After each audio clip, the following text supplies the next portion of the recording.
जब जब हो धर्म के हानि, जब जब हो धर्म के हानि,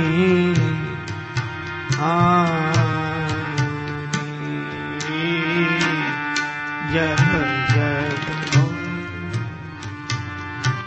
धर्म के हानि, जब जब हो बढ़ई असुर अधम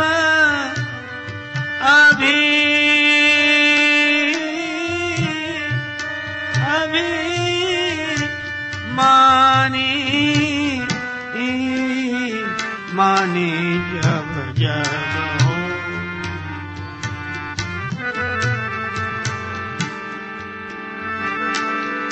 करही अनीति, जाए नहीं बरनी, सीधही विप्र धनु सुर धरनी, तब तब धरी तब तब प्रभु धरी, विविध शरीरा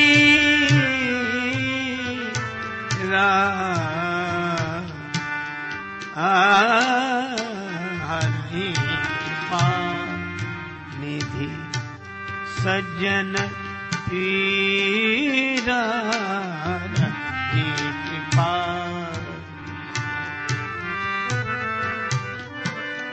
असुरमा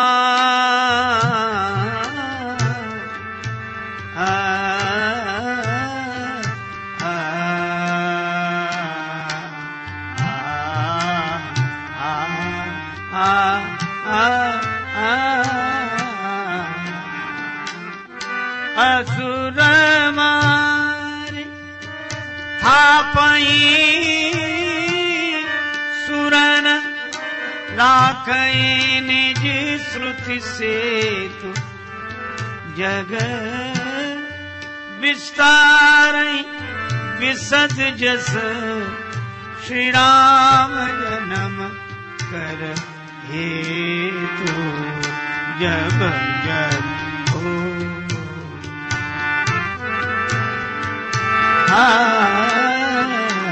जब जब हो जब जब हो जब जब हो जब जब हो।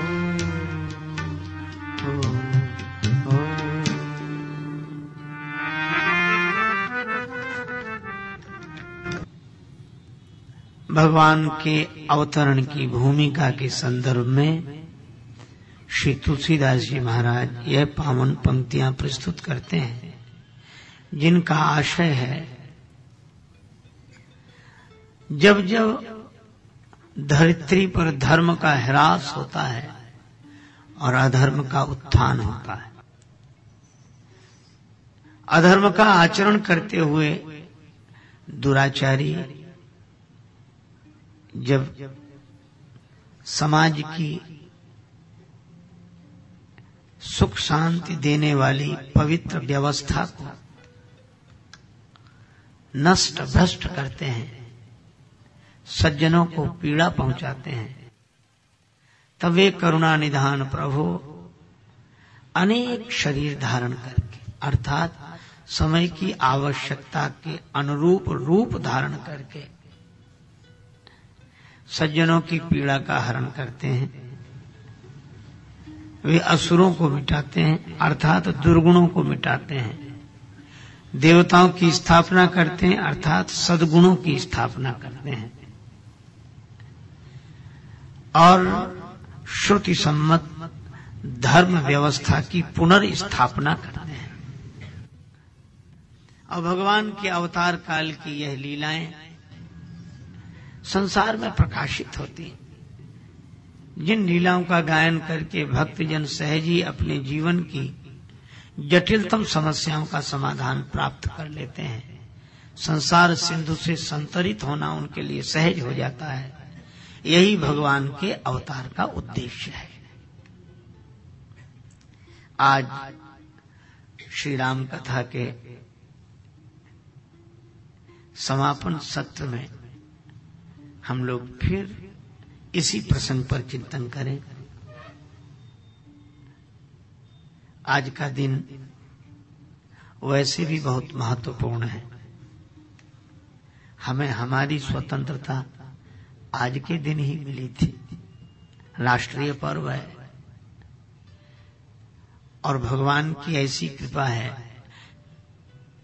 कि हम लोग और किसी पर्व में साथ साथ रह न पाए, पर प्रतिवर्ष स्वतंत्रता दिवस तो हम लोग साथ ही साथ मनाते।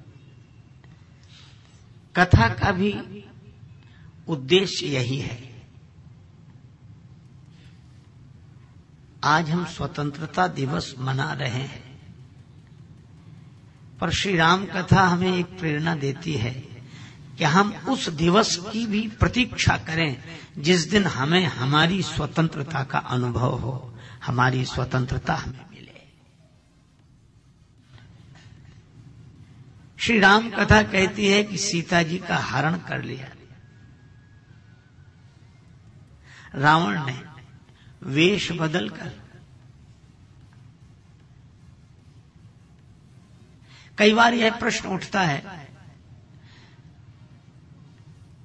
कि जो दैत्यों ने किया वही देवताओं ने किया।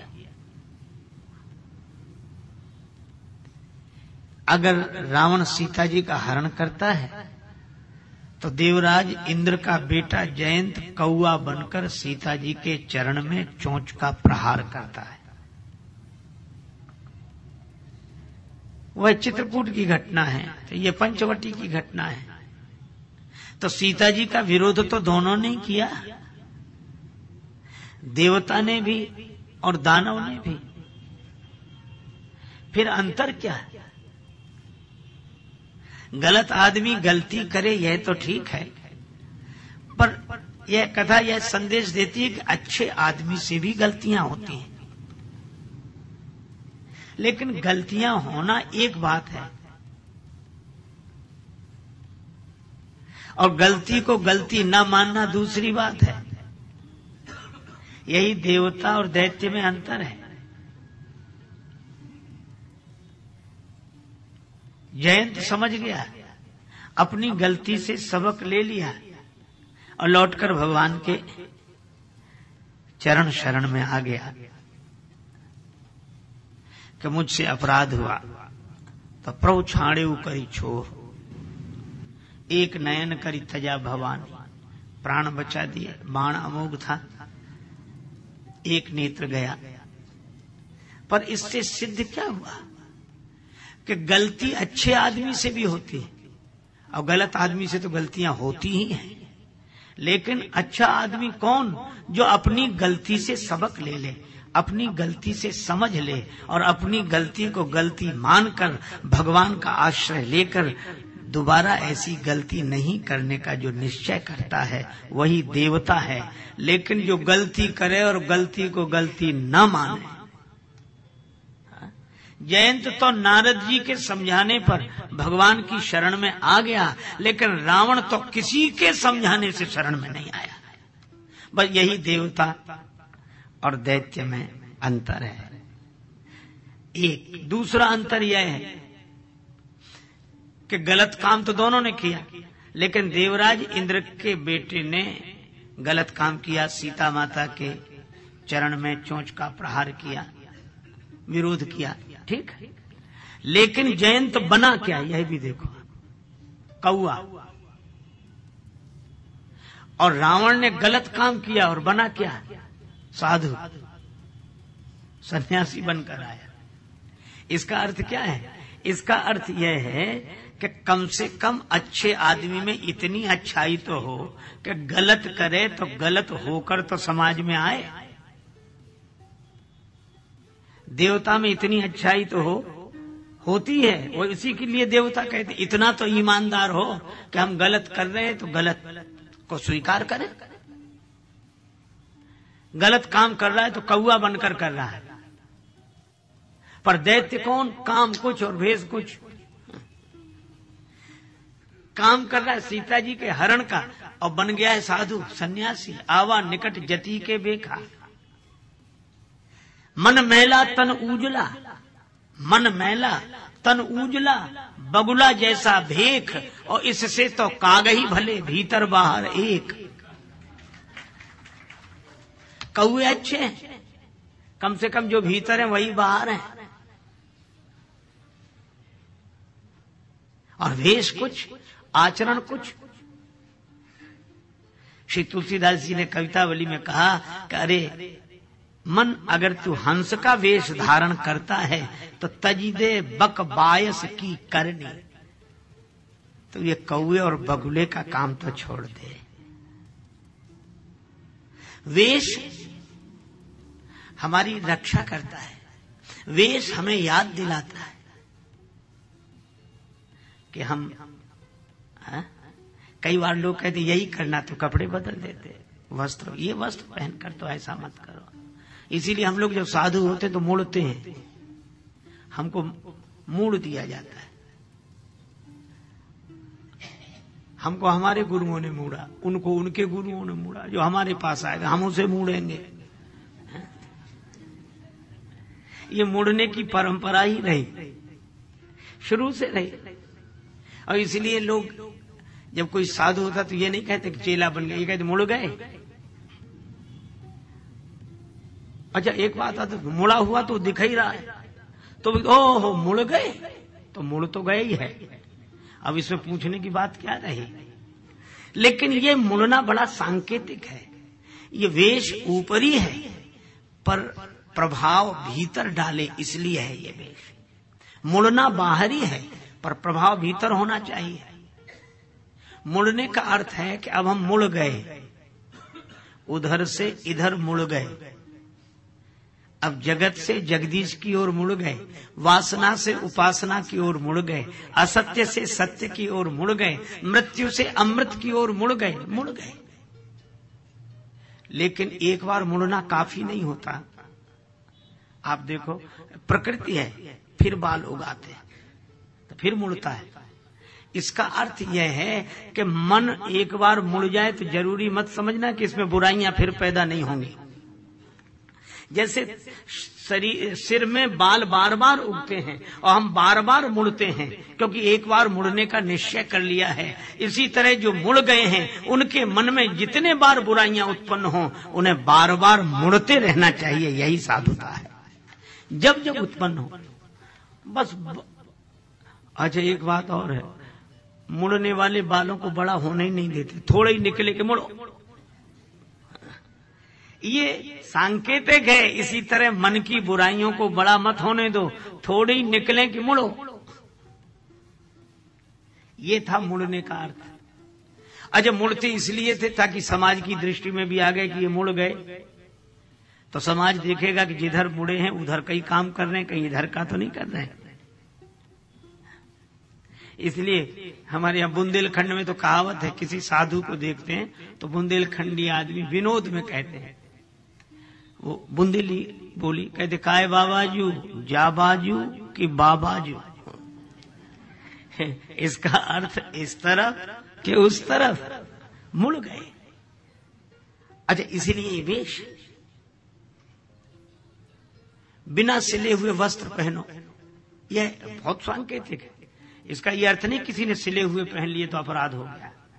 इसका अर्थ यह है कि अब तुम साधु हो गए, किसी धारणा में मत बंधना, अब ससीम में मत रहना, असीम होकर रहना, और ऐसा ही वस्त्र धारण करना जो किसी धारणा में बंधा ना हो। यह और इसलिए साधुओं के वस्त्र को अचला बोलते हैं कि ये धारणा अचल रखना, चलने मत देना। मुड़ गए तो मुड़ गए।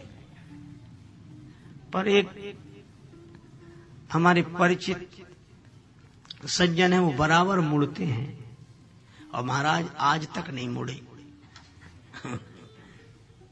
हम लोग समझते हैं कि सिर का मुड़ना ही मन का मुड़ना है, जीवन का मुड़ना है। ये प्रतीकात्मक है। बालों का मुड़ना बवालों से मुड़ना नहीं है, पर बाल का मुड़ना संकेत है कि बवालों से मुड़े। बाल का पता नहीं लगता, बवाल जहां के तहां है। तो वो मेरे परिचित हैं, तो मैं उन्हें बराबर कहता हूं। अच्छा, और वो हमारे पास जब आते तो मुड़ कर आते, देखो महाराज आप कहते थे, अब आ गए हम मुड़ के। और मुझसे कहते हैं कि मैं देखो बराबर मुड़ जाता हूं, आप देख रहे बराबर। लेकिन मैं उन्हें जानता हूं, महाराज पूज्य श्री स्वामी उमेशानंद जी महाराज दर्शन दे रहे हैं, उनका बहुत बहुत वंदन अभिनंदन। तो मैं उनकी चर्चा कर रहा था, उन सज्जन की। वो जब आते तो सिर दिखाते कि देखो मुड़ गए। तो मैंने कहा कि तुम मुड़ते तो हो, पर मुड़े तो आज तक नहीं हो। तो बोले अरे आप भी कहां की बात करते, हम इसलिए थोड़े ही मुड़े कि मुड़ गए। फिर हम तो इसलिए मुड़ते, मूड मुड़ाए 3 गुण सिर की मिट जाए खाज, और खाने को बढ़िया मिले लोग कहें महाराज।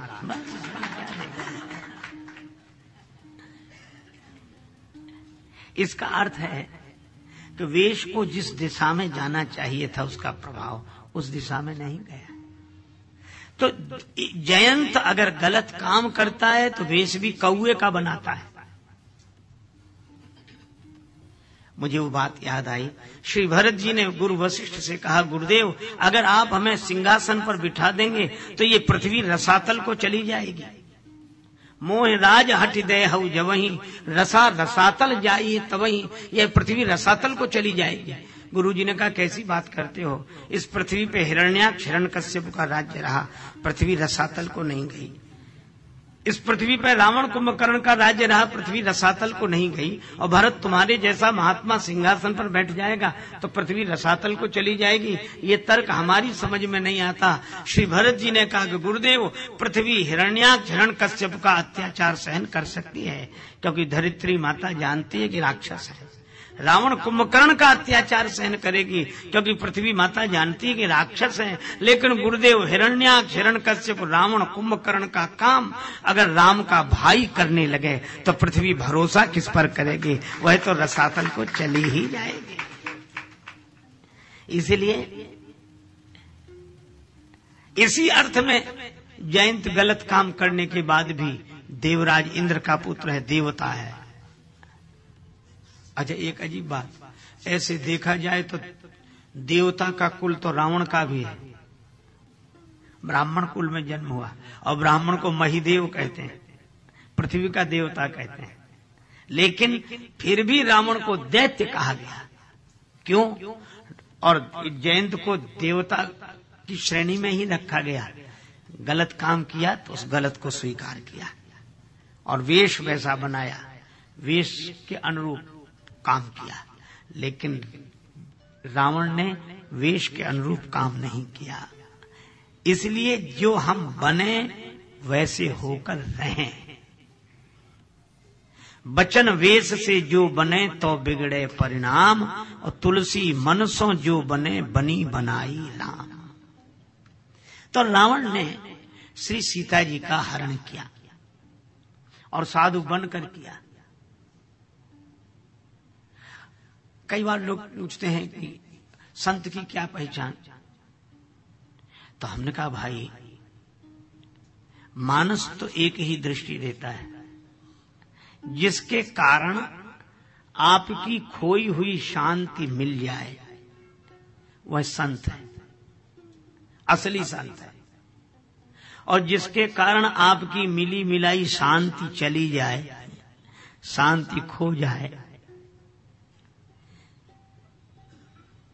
वह किसी भी वेश में हो संत नहीं है।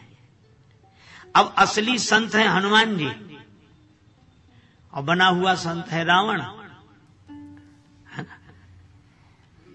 हनुमान जी सीता जी को खोज कर लाए और रावण सीता जी का हरण करके ले गया।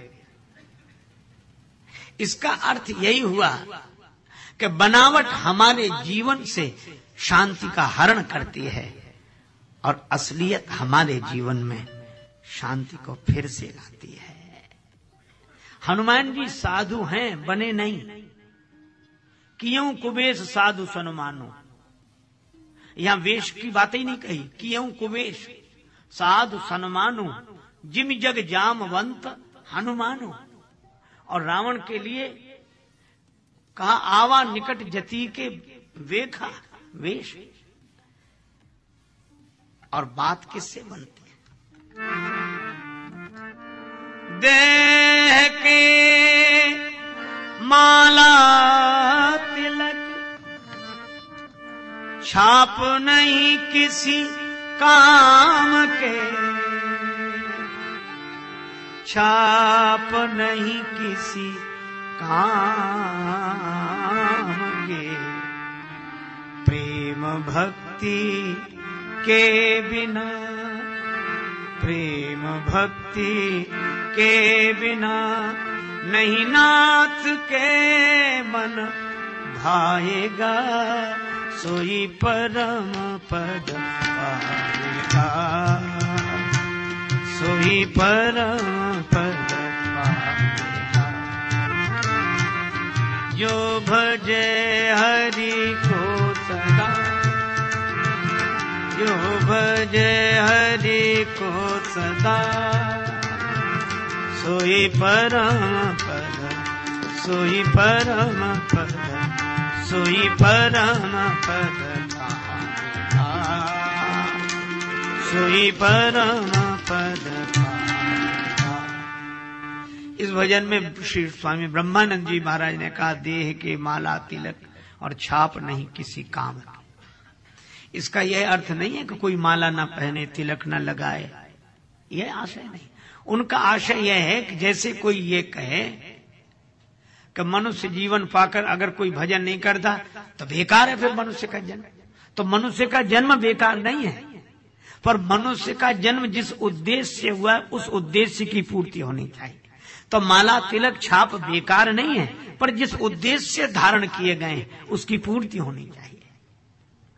और इसीलिए मुड़ने का मना नहीं किया गया, परंपरा होनी ही चाहिए, लेकिन मुड़ना जिस उद्देश्य से हुआ है वह अगर पूरा न हो तो फिर श्री कबीरदास जी कहते हैं कि मूड मुड़ाए हरि मिले तो सब कोई ले मुड़ाए, और बार बार के मूड़ते भेड़ न बैकुंठ जाए।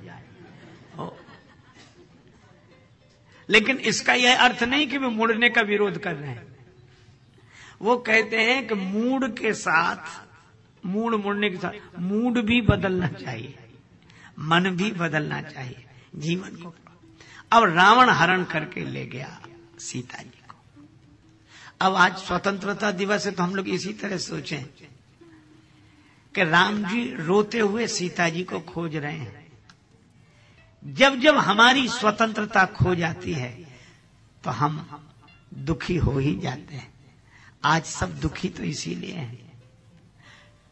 कहते हम चाहते हैं कि शांत रह नहीं पाते, एकांत में बैठे कि अकेले में अब जरा शांति से ध्यान करेंगे। मन में इतनी उपद्रव है कि पता नहीं क्या पैदा हो जाए और हम परेशान आंख खोल के उठ बैठते हैं, छोड़ो हो ही नहीं रहा हो। हम जब जो करना चाहते, अरे हम जब सोना चाहते तो नींद नहीं आती, और जब जागना चाहते तो नींद ऐसी आती कि बैठने नहीं देते। आप देखो हम अपने मन से न सो पाते हैं न जाग पाते हैं। हमारी स्वतंत्रता है कहाँ? अरे बड़ी बड़ी बातें तो जाने दो, जन्मना मृत्यु, शरीर छोड़ना शरीर पाना, इसमें भी हम स्वतंत्र नहीं है। लाई हयात आए कजा ले चली चले, ना अपनी खुशी से आए ना अपनी खुशी चले।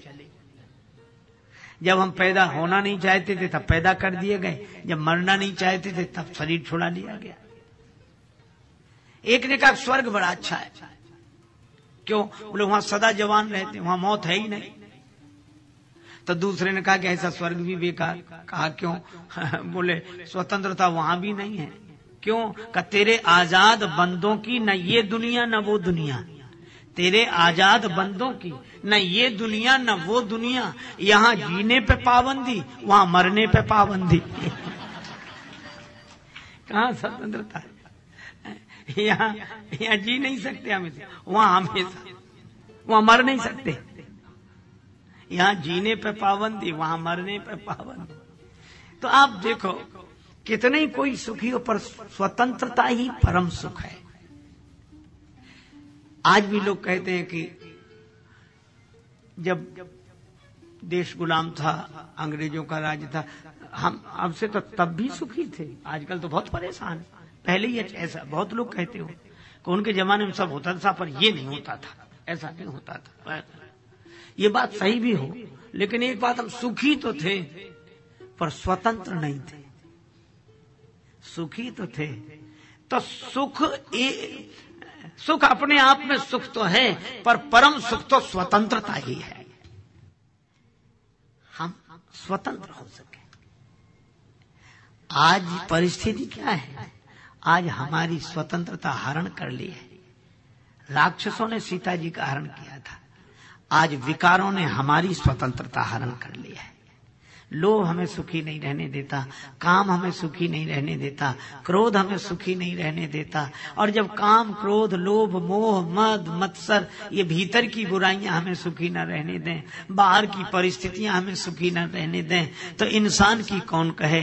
भगवान तक रोने लगते हैं। अपनी लीला के द्वारा उन्होंने यही संदेश दिया। राम जी अच्छा, एक बात और है, लक्ष्मण जी समझाते हैं। लक्ष्मण समझाए बहुभांति, लक्ष्मण जी समझा रहे। ऐसी भी विडंबना आती है कि छोटे भी बड़ों को समझाने लगते हैं जब शांति खो जाए और व्यक्ति हैरान परेशान होता। लेकिन हमें स्वतंत्रता प्राप्त करनी है, इसीलिए जिनको स्वतंत्रता मिल जाती थी उन संतों को हम स्वामी बोलते थे। स्वामित्व तो है, अब ये स्वामी है। तो संत कहते थे कि हम, एक हमारे चित्रकूट में बड़े परिचित महात्मा थे, संत श्री राम गुलाम दास जी महाराज, वैष्णव संत थे हमारे, बड़े श्रद्धेय आदरणीय, बड़े प्रेमी। हम उनके पास जाते थे तो अपनी मस्ती में बोलते थे। किसी ने कहा कि महाराज आपका नाम, तो नाम बताया। उनका महाराज नाम बड़ा अच्छा है। साधु होने के बाद हुआ कि पहले से? बोले बचपन से ही राम गुलाम नाम था। तो हमने कहा ये तो बहुत बढ़िया है। तो हंसकर कहते, हम केहू दूसरे के गुलाम होइबो न करे। हम किसी दूसरे के गुलाम हुए ही नहीं।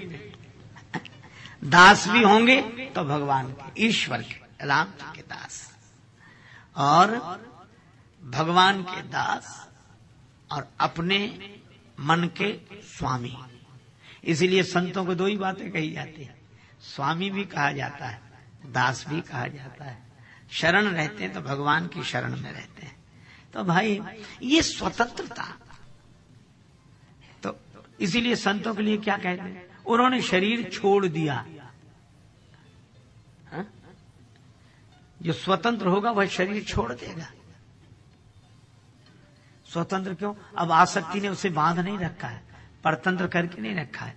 अच्छा, संत हो गए, शरीर छोड़ देते हैं। हम लोग छोड़ते नहीं, हम लोगों से छुड़ा लिया जाता है।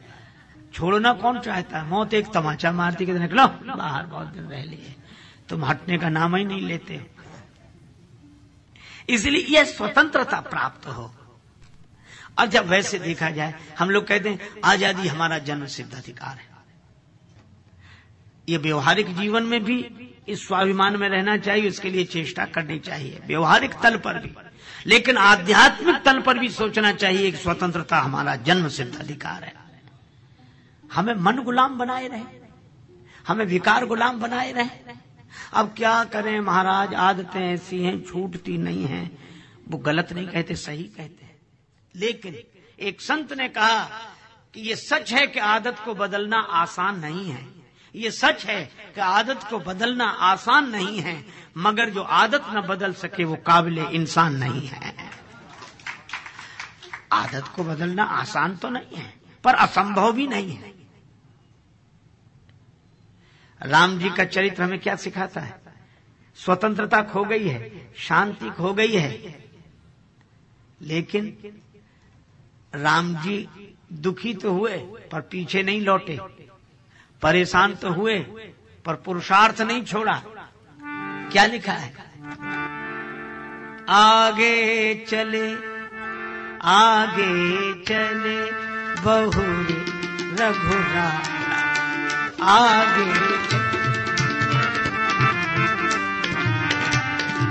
आगे चले ऋषिमुख पर्वत नियराया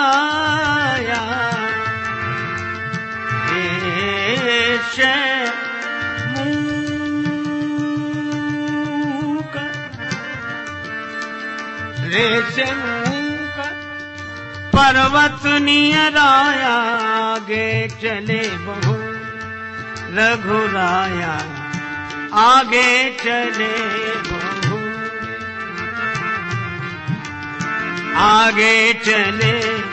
आगे चले बहुरे बहुरे। राम जी फिर भी आगे चले। यह होना चाहिए कि चाहे जैसी मन की प्रतिकूलता हो पर पीछे न मुड़े, आगे बढ़े। कदम चूम लेती है खुद आके मंजिल, मुसाफिर अगर अपनी हिम्मत न हारे, बढ़ते ही जाना। चरय वेति चरय वेति चरय वेति।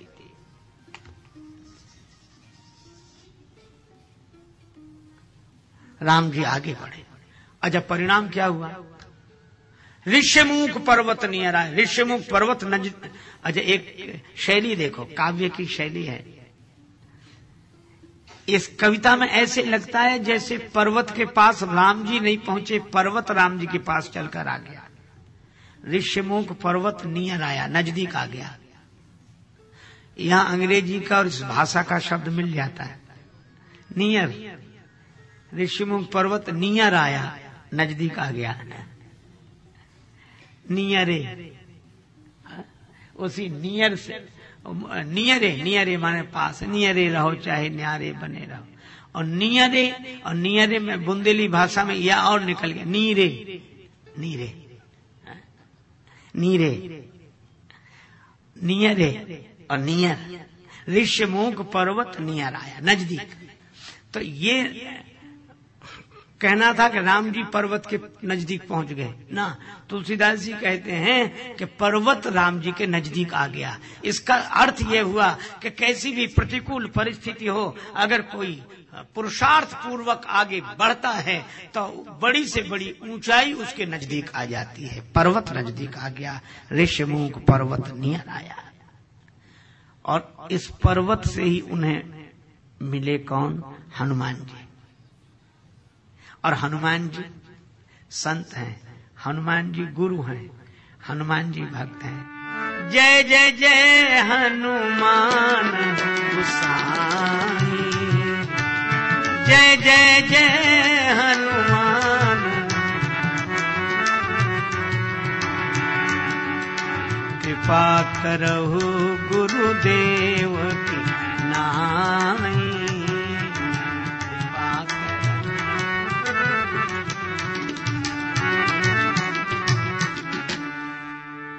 हनुमान जी आए, सुग्रीव जी ने भेजा। हनुमान जी ने प्रणाम किया, परिचय पूछा। भगवान ने अपना परिचय दिया, लेकिन दिया कैसे यह देखो, अद्भुत बात। कौशलेश दशरथ की जाए, हम पितु वचन मानि बन आए। यहाँ हरि निश्चर वैदेही, विप्र फिरई हम खोजत तेहि। आपन चरित कहा हम गाई। गाने का यहाँ यह अर्थ नहीं है कि भगवान कोई साजवाज के साथ गा रहे थे, हारमोनियम तबला के सितार के साथ गा रहे थे, वो नहीं।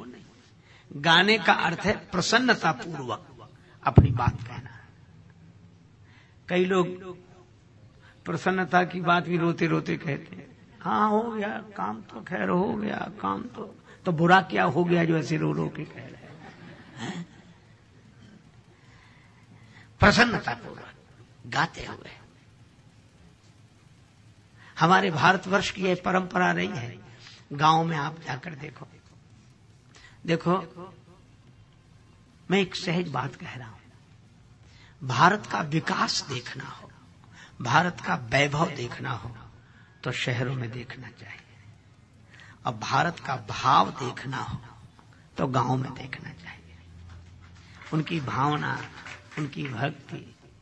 एक सज्जन तो हमसे ही कह रहे थे कि आप अपनी बताओ, गांव में भी घूमते हो, शहरों में भी घूमते हो, आपको गांव और शहर में क्या अंतर लगता है? तो हमने कहा कह दें बुढ़ा, कहो।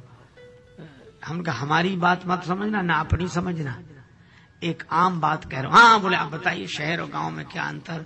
हमने कहा गांव के लोग भिखारी को भी साधु समझते हैं, गांव के लोग भिखारी को भी साधु समझते हैं, शहर के लोग साधु को भी भिखारी समझते हैं। वहां भाव, भारत का आदर। अच्छा देखो एक बात बताएं, शहर में आपको रोते लोग मिलेंगे, क्या बताएं, मकान तो है लेकिन वैसा नहीं, गाड़ी तो है पर वैसी नहीं है। और वैसे आप लोग तो खैर सत्संगी हैं तो काहे को रोते होंगे, मैं औरों की बात कह रहा हूं। सब कुछ मिलने के बाद भी आप देखो शहर का आदमी रोता हुआ मिलेगा, अब क्या होता है इतने में, क्या होता है, और वैसे हो। और मैंने देखा है अपने गांव में, आप लोगों ने भी गांव में देखा होगा, सुना हुआ ने गांव में, ऐसे ऐसे मजदूर खेत में फसल काटने जाते और उनके पास 4 दिन की छोड़ो दूसरे दिन के लिए खाने को नहीं होता था, शाम के लिए नहीं होता था। और वो सवेरे सवेरे छोटे छोटे बच्चों को लेकर, गर्मी के दिन, चैत्र का महीना, और बच्चों को एक जगह रख दिया, उनको पानी पिला दिया, तो फिर फसल काटने लगे। अच्छा, और इतने ही नहीं, उस फसल के बाद दोपहर को जो अन्न के दाने मिलते, उसी को, फसल को दाने निकालकर, पीसकर, भोजन बनाकर, रोटी खाकर, फिर दूसरे दिन उसी दिन शाम को फसल काटने चल देते थे। आप कल्पना करो, जिसके लिए दोपहर को भी खाने को नहीं, अभी काट रहा है, अभी मिलेगा उसे, और मिलने के बाद उस अन्न की रूखी रोटी बनाएगा। लेकिन उसके बाद भी आप, अद्भुत आश्चर्य की बात मैं आपको बताऊं कि इस समय मजदूरी करते हुए खेत काटते थे और गीत गाते हुए काटते थे, गाना गाते हुए। और हाँ भाई चलो गीत गाते चलो, गीत गाते चलो। आपने हर क्षेत्र के गांव में देखा, हमने बुंदेलखंड के गांव में देखा, चैत की फसल काट रहे हैं, ऊपर से गर्मी है भयंकर और नीचे पसीना बह रहा है, खेत काट रहे हैं लेकिन गीत गाते हुए। और इसीलिए वहां गीत बन गए, फसल काटने के गीत, पानी भरने के गीत। जितने मजदूर हैं सब गीत से जुड़े हुए थे, गाकर। ये भारतवर्ष का आदर्श है कि उस परिस्थिति का प्रभाव नहीं होने देते मन पर, और गीत गाते हुए जिंदगी को गुजार देते हैं। जैसे तैसे गुजर जाएगी गुजरी का गुजराना क्या रे, मन उधर चला जाता था। हम लोग छोटे छोटे विद्यार्थी के रूप में थे तो हमारे अध्यापक कहते थे रात में पढ़ने आओ, वहीं रहो स्कूल में।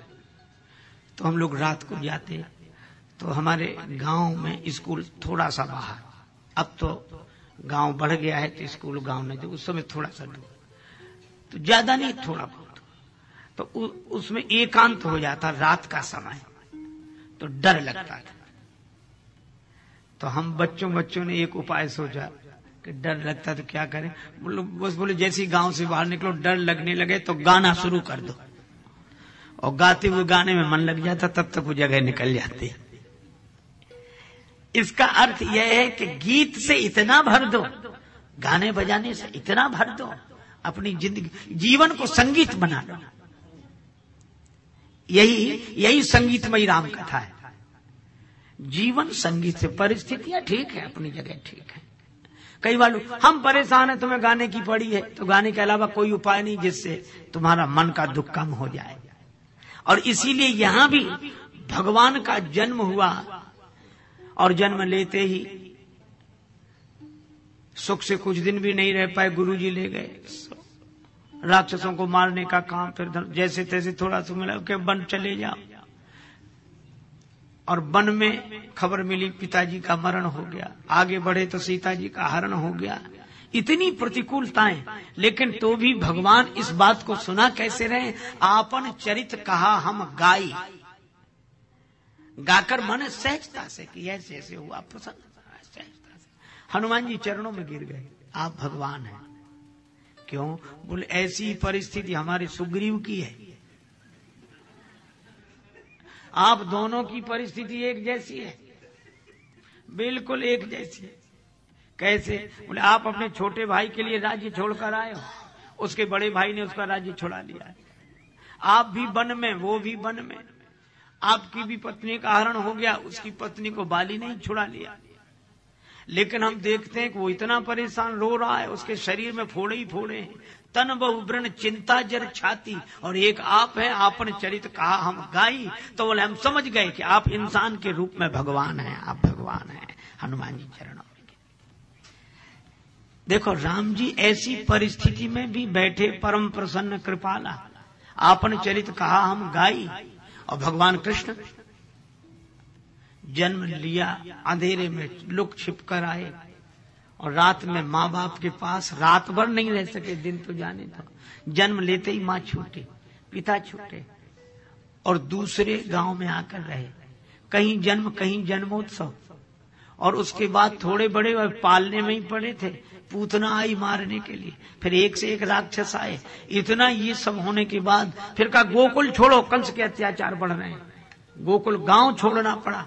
पहले तो जन्म स्थान छूटा, माता पिता छूटे, और फिर दूसरे के गांव में लालन पालन पोषण हुआ, दूसरों ने किया, और उसके बाद मारने की चेष्टाएं हुई। जैसे तैसे बचे तो गांव छोड़ना पड़ा, वृंदावन आके रहे, सब ब्रजवासी वृंदावन इकट्ठे होकर रहे। आप देखो उसके बाद भी वृंदावन में श्री कृष्ण क्या करते हैं, बांसुरी बजाते हैं। इतनी प्रतिकूलताओं में भी जो चैन की बंसी बजा सके वो इंसान नहीं, भगवान ही है। इसीलिए हम लोग राम को भगवान कहते हैं, कृष्ण को भगवान कहते हैं, श्री राम श्री कृष्ण। इसका अर्थ है कैसी भी परिस्थितियां आए आगे बढ़ो, यही भारत का आदर्श है। क्या रोना होना थोड़ा ठीक है, जो है सो ठीक है, गाते हुए मुस्कुराते हुए आगे बढ़ो। इसीलिए राम जी गाकर माने प्रसन्नता के भाई ऐसा ऐसा हुआ। कोई हनुमान जी ने कहा कि चिंता मत करो, हम मिलाएंगे आपको। सुग्रीव जी से मिलाया। अच्छा देखो, प्रतिकूलता ने फिर भी पीछा नहीं छोड़ा। आजकल लोग कहते हैं हम बड़े टेंशन में रहते हैं, बड़े हमने क्यों? बोले हमारा कोई काम बिना बाधा के पूरा ही नहीं होता, बहुत मुश्किल से पूरा होता, हम बड़े परेशान रहते हैं। हमने कहा किसका काम हो गया? राम जी का हुआ, बिना बाधा के पूरा हुआ हो तो बताओ। सुग्रीव से मित्रता की। अब देखो बाधा की बात करें, सुग्रीव से भगवान ने कहा सखा सोच त्यागो बल मोरे, मेरे बल पर निश्चित हो जाओ। बाली के कारण तुम दुखी हो, मैं बाली को मिटाऊंगा, तुम सुखी हो जाओ। इतना भरोसा दिलाया, अपना मानकर ही तो दिलाया। अच्छा मिलाने वाले हनुमान जी हैं, तो उन पर भरोसा किया और उन्होंने मिलाया, और जिससे मिलाया, जिसके लिए प्रतिज्ञा की, वो कह रहा ठीक है जब आप करोगे तब मानेंगे, अभी तो हमें समझ में नहीं आता। लक्ष्मण जी ने कहा ये तो भरोसा ही नहीं कर रहा है, और आप भरोसा दिला रहे। भगवान ने कहा ज्यादा दुखी है, शायद मान जाएगा। कैसे? बोले परीक्षा दे देंगे तो मान जाएगा। भगवान ने परीक्षा दे दी। अच्छा उसके बाद भरोसा हो गया, बाली बधव इन भई प्रतीति। अब मित्र ही ऐसा व्यवहार करे, जरा ये तमाशा देखो, विश्वास होगा कि मार डालेंगे बाली, तो कम से कम भगवान को धन्यवाद बोलना चाहिए कि नहीं? प्रसन्न हो जाना चाहिए कि अरे प्रभु अब हम प्रसन्न हो गए, अब हमें भरोसा, अब आप मार डालेंगे, अब हम निश्चिंत हैं। अरे आपकी बड़ी कृपा, आपकी बड़ी कृपा, आपकी। राम जी सोच रहे थे यही कहेगा ये, लेकिन कुछ ऐसे विचित्र लोग होते हैं जिनके मन की भगवान तक नहीं जान पाते, औरों की कौन कहे। राम जी ने इतना किया, उसके बाद बोला क्या सो सुनो। सुग्रीव जी क्या बोले? भगवान ने कहा कि अब तो प्रसन्न हो जाओ मेरे मित्र, अब तो निश्चिंत हो, अब तो। सुग्रीव जी बोले किससे? कहा अपने शत्रु से। अरे काई शत्रु मित्र दुख सुख संसार में भासते हैं, यथार्थ में है नहीं, सब सपना है। बात बड़ी ऊंची कर रहे हैं और बात सच्ची कर रहे हैं। कई बार लोग कहते हैं वो गलत क्या कह रहे हैं, वो गलत क्या कह रहे हैं। हमने कहा वो तो गलत नहीं कह रहे हैं, पर आदमी तो गलत है। वो सच्ची बात भी गलत आदमी का है। तो सुग्रीव जी बात तो सच्ची कह रहे हैं कि सुख दुख शत्रु मित्र ये सब प्रातिभाषिक सत्ता है, इनकी पारमार्थिक सत्ता नहीं है। भासते हैं नहीं, बात सही कह रहे हैं। लेकिन इनसे पूछो कि थोड़ी देर पहले जब तुम रो रहे थे तब संसार सपना नहीं था? परिस्थिति अनुकूल होते ही संसार सपना, और परिस्थिति प्रतिकूल होते ही संसार सत्य। दूसरे का अपमान हो तो संसार सपना, अपना अपमान हो तो संसार सत्य। भगवान को हंसी आ गई। कब बाली तुम्हारा शत्रु है? नहीं, बाली तो हमारा परम हितैषी है। पूरा इलाज ही उल्टा हुआ। अंदाज कुछ था, कुछ हुआ। कई बार अंदाज उल्टे पड़ी जाती, भगवान तक का अंदाज उल्टा हो गया। उनको अंदाज था ये प्रसन्न हो जाएगा, उन्हें क्या पता कि प्रसन्न, ये परेशान खुद होगा और हमें भी करेगा। एक आदमी को कम सुनाई पड़ता था। पुराने जमाने की गांव की घटना, मशीन थी नहीं, इसलिए एक लड़के को ले जाते कि वो सामने वाला कुछ बोले तो तुम जोर जोर से बताना कि ये क्या कह रहा है। तो जाने लगे अपने मित्र बीमार थे देखने। लोगों ने कहा वो बच्चा तो है नहीं। बोले क्या जरूरत, वहां कौन सी बड़ी भारी बातें करनी, देखने ही तो जाना है। 2-4 बातें वो कहेंगे, हम जवाब दे देंगे। बोले कैसे दोगे? बोले अंदाज से। अब अंदाज उन्होंने बनाया कि हम पूछेंगे तबीयत कैसी है, तो प्राय लोग कहते हैं अब ठीक है।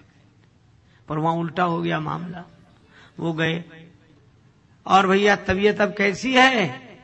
वो खुद जोर से, क्योंकि जो ऊंचा सुनता वो धीरे बोल ही नहीं सकता, उसको लगता है कि सब ऐसे ही सुनते होंगे। तो अब तबीयत कैसी है? सो बोला क्या बताएं, मर रहे हैं। अब इनको सुनाई तो नहीं पड़ा, इन्होंने समझा अब कह रहे हैं कि पहले से ठीक है। सो बोले भगवान की बड़ी कृपा है, सब कुछ जल्दी हो जाएगा। मित्र को बड़ा बुरा लगा कि हम मर रहे हैं, ये कह रहे हैं भगवान की कृपा है। तो खींच गया बुरी तरह। तब तक उन्होंने पूछा कौन से डॉक्टर का इलाज चल रहा है? तो धीरे से बोला यमराज का। तो इसको सुनाई तो पड़ा नहीं, से सोचा डॉक्टर का। अरे क्या कहना, वो डॉक्टर तो बहुत अच्छे, उन्होंने कई मरीज ठीक कर दिए, रोज उनका अस्पताल खूब चलता है, तुम्हें भी बहुत जल्दी ठीक कर देंगे।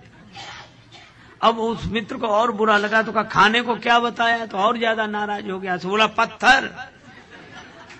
तो बोला अच्छा, वो तो बहुत हल्का भोजन होता है, आराम से पच जाता है। ठीक है। अब अंदाज उल्टे पड़ जाते हैं। एक आदमी के दांत में दर्द था तो डॉक्टर के पास गया, डॉक्टर साहब हमारे दांत में बहुत दर्द है, निकाल दीजिए। डॉक्टर बोला शून्य करने की व्यवस्था नहीं है, दांत दर्द होगा लेकिन सह ले, हिम्मत नहीं। अब डॉक्टर बहुत सोचे कि इसको हिम्मत भी नहीं है, दांत निकलवाना भी है। नशा करते हो? हाँ, कभी कुछ पी लेते हैं। डॉक्टर बोला गलत चीज का सही उपयोग, इसे पिलाओ, नशे में निकलवा लेगा। पिलाया, दांत निकलवाने की हिम्मत आई? बोले थोड़ी थोड़ी आई। डॉक्टर बोला और पिलाओ, और पिलाया। अब नशे में डॉक्टर ने कहा अब तो दांत निकलवाने की हिम्मत आई, तो बड़ी बड़ी आंख कर खड़ा हो गया। बोला अब देखें किसकी हिम्मत है जो हमारे दांत में हाथ लगाता है। अब बोलो, अंदाज उल्टे, उपचार उल्टे पड़ जाते, समय होता है। भगवान ने सोचा कि हम प्रतिज्ञा करेंगे, परीक्षा देंगे तो इसको भरोसा होगा, पर सुग्रीव बोले कि नहीं महाराज साहब। और उसके बाद वर्णन क्या है, अप्रभु कृपा करो यही भांति, सब तज भजन करो दिन राति। ऐसी कृपा करो सब छोड़कर आपका भजन करें। अच्छा, इनसे लक्ष्मण जी को हंसी आई। राम जी बोले हंस क्यों रहे? बोले इनसे ये पूछो कि इनके पास सब है क्या जो ये छोड़ना चाहते हैं? अभी तो कह रहे थे बाली ने सब छुड़ा लिया है, तो ये उसे छोड़ना चाहते हैं जो इनके पास है ही नहीं। अरे सब तो छूटे हुआ है, करें भजन, कौन रोकता है इन्हें? जंगल में ही पहाड़ पर बैठे करें भजन। पर भावना ये है कि पहले दिला दे तब तो छोड़ेंगे। वो एक वकील बड़े प्रभावी आदमी थे, से एक आदमी गया कि हम तलाक लेना चाहते हैं, तो तलाक के लिए आवश्यक शर्त क्या है? तलाक के लिए आवश्यक शर्त क्या है? तो वकील बोला शादी। पहले शादी तो होए तब तो तलाक होए, अब शादी नहीं तो तलाक कैसे? कुछ लोग सोचते हैं कि छोड़े तो फिर पहले मिले सब तज भजन करो दिन राते। भगवान हंसकर बोले ठीक है ठीक है, पर हमारे यहाँ जो सगुन विचारने की परंपरा है, कहते बायां हाथ फड़के तो ये सगुन और दायां हाथ फड़के ये जो कुछ भी है, लेकिन मैं केवल इतनी सी बात कहता हूं कि राम जी की दोनों भुजाएं फड़की, फरक उठी दो भुजा विशाला, सुन सेवक दुख दीन दयाला, फरक उठी दो भुजा विशाला, दोनों भुजाएं फड़की। इसका अर्थ यह था कि अनुकूलता ही अनुकूलता नहीं, कुछ अनुकूलता भी होगी और कुछ प्रतिकूलता भी होगी। ये फिट भी बैठेगा और नहीं फिट भी बैठेगा। तो आप देखो सुग्रीव बदले कि नहीं।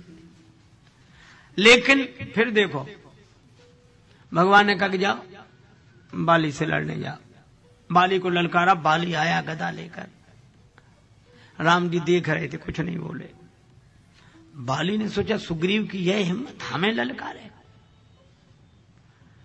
तो जरा देख रहे ये वही सुग्रीव है कि दूसरा बदल कर आया है। बाली ने एक मुक्के का प्रहार किया, तब सुग्रीव विकल हुए भागा, मुष्टि प्रहार वज्र सम लागा। मुक्का लगा, आया दौड़ता हुआ आया। महाराज आपने मरवा डाला, और इसीलिए कहा था कि आपके बस का नहीं है। वो तो हम अपनी कला से बच गए, भागने की कला में कुशलने से बच गए।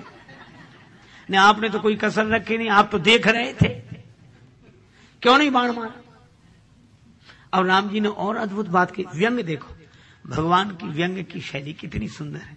कहने लगे भैया सुग्रीव हम बाण तो मार देते, लेकिन हमें भ्रम हो गया। एक रूप तुम भ्राता दो, ते भ्रमते नहीं मारे हूं सो। उस भ्रम से नहीं मारा, हमें भ्रम हो गया। तो दोनों एक जैसे हो, इसलिए हमें भ्रम हो गया। सुग्रीव हाथ जोड़कर बोले प्रभु काहे को व्यंग करते हो, आपको और भ्रम हो सकता है। तो भगवान मुस्कुराकर बोले सुग्रीव जब तुम जैसों को ज्ञान हो सकता है तो हमें भ्रम भी नहीं हो सकता है। तुम्हें तो इतना ज्ञान हो गया था कि सब सपना है, सब सपना। अब कहां गया वो सपना। इसका मतलब है तुम ज्ञानियों की भाषा बोलते हो, पर तुम ज्ञानी हो नहीं, ज्ञान की स्थिति नहीं है। अब कौन लग रहा है बाली तुम्हें परम हितैषी। नहीं महाराज, मैं जो कहा रघुवीर कृपाला, बंधु न हो ये मोर यह काला, ये मेरा काल है। चलो भगवान ने कहा आप जाओ, और वो परिस्थितियां ठीक हुई। सुग्रीव को राजा भी बना दिया। भगवान ने कहा कि अंगद को युवराज बनाया, सुग्रीव अंगद के सहित राज्य करना, पर उस कार्य को याद करना जिसके लिए जन्म हुआ है या हम तुम्हारे पास आए हैं, उसको याद रखना। हाँ आप आराम करो, हमें याद है, हमें याद है। याद क्या है, 6 महीने रहे भगवान प्रवर्षण पर्वत में। सुग्रीव एक दिन पूछने नहीं गए कि हाल चाल ठीक ठाक है कि नहीं, न पूछने जाते, किसी से पूछवाते। अंत में राम जी को कहना पड़ा सुग्रीव बहु सुधि मोर बिसारी। बाधाएं देखो, आप एक बाधा की बात कर दे, कितनी बाधाएं जिनके लिए कलंक सहा भगवान ने बाली को मारकर, और उसी ने भगवान को भुला दिया। बड़ा क्रोध आया, मार डालूंगा उसको, मेरे पास बाण है जिससे बाण बाली को मारा है। लक्ष्मण जी हंसे कि चलो खुशी इस बात की आपको क्रोध आया, तो आता ही नहीं था, लेकिन आप मार डालोगे। हाँ जरूर। बोले कब मारोगे, बोले कल। लक्ष्मण जी बोले इसीलिए तो हंसी आ रही कि क्रोध आ जा रहा है, मारेंगे कल। तो कहो तो हम आज ही मारे आए, कल का काम आज ही करें। भगवान ने समझाया मारना नहीं, डरा देना, पर उतना ही डराना कि भाग ना जाए, यहां आ जाए।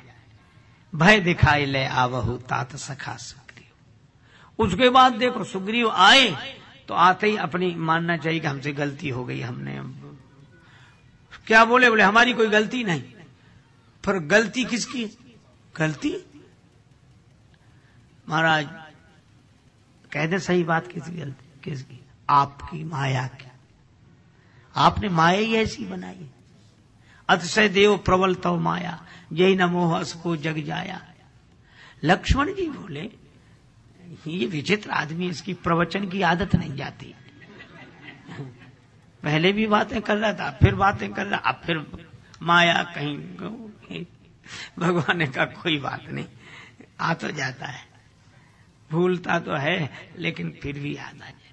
इसका अर्थ है परिस्थिति को दो दृष्टियों से देखना, कि जितनी प्रतिकूलता है उतना नहीं, जितनी अनुकूलता है उतना देखो।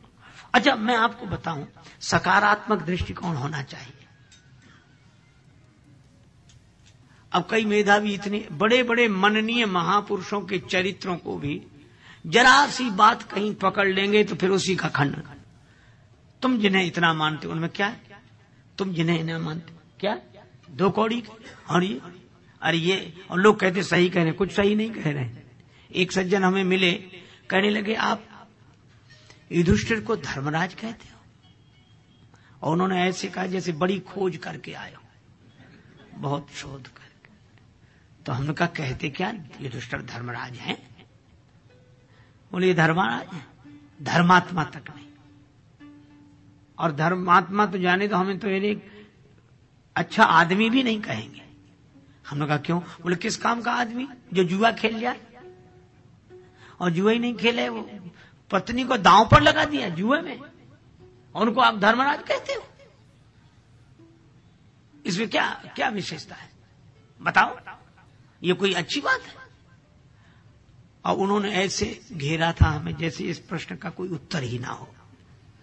और उनके साथ जितने थे, अरे साहब ये बिना पढ़े लिखे लोग, इन्हीं को ऐसी बुद्धू मिल जाते हैं, उनको प्रचार प्रसार करते। काहे इन लोगों की बातों में कुछ नहीं, काहे का युधिष्ठिर, काहे का धर्मराज, कुछ नहीं। और आज के जमाने में कौन मानेगा? हमसे बोला बताओ बताओ। हमने कहा हम तुमसे एक बात कहें? बोले बोलो। हमने कहा स्कूल में पढ़ते? बोले हाँ पढ़े लिखे हैं, तब तो बात कर रहे हैं। हमने कहा मान लो किसी विषय का कोई विद्यार्थी इम्तिहान दे और वह 100 नंबर का पर्चा हो, और उसमें 100 में उसके 100 नंबर ना आए, 75 आए, मान लो 25 ना आए, तो फेल माना जाएगा कि पास? तो पास माना जाएगा, और अच्छे अंकों से पास माना जाएगा। हमने कहा क्यों माना जाएगा? 25 तो नहीं। बोले उससे क्या फर्क पड़ता, 75 तो आए, और इसीलिए वो पास पास पास।